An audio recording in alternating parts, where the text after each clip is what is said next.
Bilang Kapitulo 20, ang tubig na lumabas sa bato. Noong unang buwan, dumating ang buong mamamayan ng Israel sa ilang ng Zin, at nagkampo sila sa Kadesh. Doon namatay si Miriam at inilibing. Walang tubig doon, kaya nagtipon na naman ang mga tao laban kina Moises at Aaron.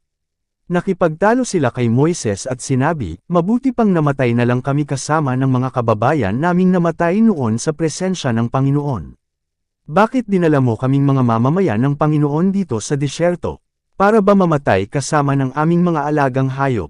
Bakit ba pinalabas mo pa kami sa Ehipto at dinala kami rito sa walang kwentang lugar na kahit trigo, igus, ubas o pomgranate ay wala?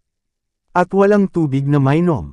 Kaya iniwan ni Moises at Aaron ang mga mamamayan, at nagpunta sila sa toldang tipanan at nagpatira pa sila para manalangin. Pagkatapos, nagpakita sa kanila ang makapangyarihang presensya ng Panginoon. Sinabi ng Panginoon kay Moises, "Kunin mo ang iyong baston at tipunin ninyo ni Aaron ang buong mamamayan. At habang nakatingin sila, utusan mo ang bato na maglabas ng tubig, at mula dito agos ang tubig. Sa pamamagitan nito, mabibigyan ninyo ng tubig ang mamamayan para makainom sila at ang kanilang mga hayop." Kaya kinuha ni Moises ang baston sa presensya ng Panginoon, doon sa may toldang tipanan, ayon sa iniutos ng Panginoon sa kanya. Pagkatapos, tinipon ni Aaron ang buong mamamayan sa harapan ng bato, at sinabi ni Moises sa kanila, "Makinig kayong mga Suwael, dapat ba namin kayong bigyan ng tubig mula sa batong ito?" Pagkatapos, itinaas ni Moises ang kanyang baston, pinalo ng 2 beses ang bato, at bumulwak ang tubig mula rito, at uminom ang mamamayan at ang kanilang mga hayop.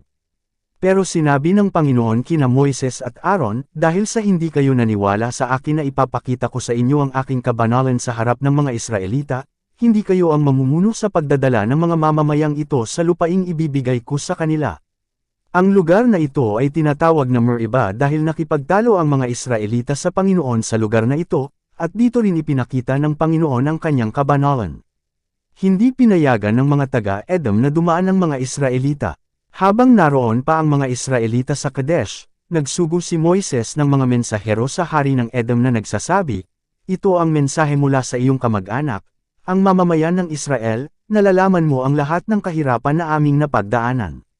Pumunta ang aming mga ninuno sa Ehipto, at matagal silang nanirahan doon.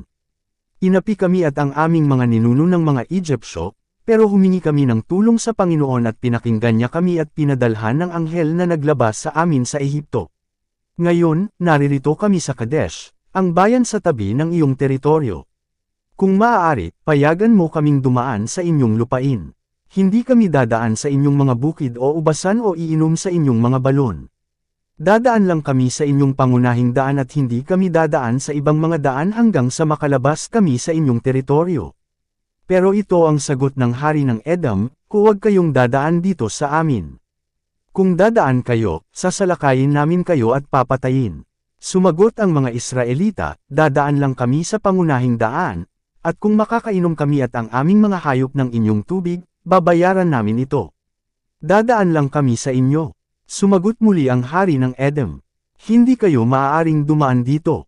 Pagkatapos, tinipon ng hari ng Edom ang kanyang malalakas na sundalo para makipaglaban sa mga Israelita. Dahil ayaw magpadaan ng mga taga-Edom sa kanilang teritoryo, humanap na lang ang mga Israelita ng ibang madaraanan.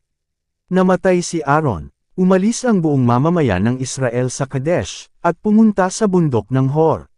Doon sa bundok ng Hor, malapit sa hangganan ng Edom, sinabi ng Panginoon kina Moises at Aaron, "Dumating na ang panahon, Aaron, na isasama ka na sa piling ng mga yumao mong ninuno. Hindi ka makakapasok sa lupaing ibibigay ko sa mga Israelita dahil sumuwi kayong dalawa ni Moises sa aking utos doon sa bukal ng Meribah. Ngayon, Moises, dalhin mo si Aaron at ang anak niyang si Eleazar sa bundok ng Hor. Pagkatapos, habaran mo si Aaron ng kanyang damit pampari at ipasuot ito sa anak niyang si Eleazar, dahil mamamatay si Aaron doon sa bundok at isasama na sa piling ng mga yumao niyang ninuno." Sinunod ni Moises ang iniutos sa kanya ng Panginoon. Umakyat sila sa bundok ng Hor, habang nakatingin ang buong mamamayan. Pagkatapos, hinubad ni Moises ang damit pampari ni Aaron, at ipinasuot niya ito kay Eleazar. At namatay si Aaron doon sa itaas ng bundok. Pagkatapos, bumaba sila Moises at Eleazar mula sa bundok. Nang malaman ng buong mamamayan na patay na si Aaron, nagluksa sila para sa kanya sa loob ng 30 araw.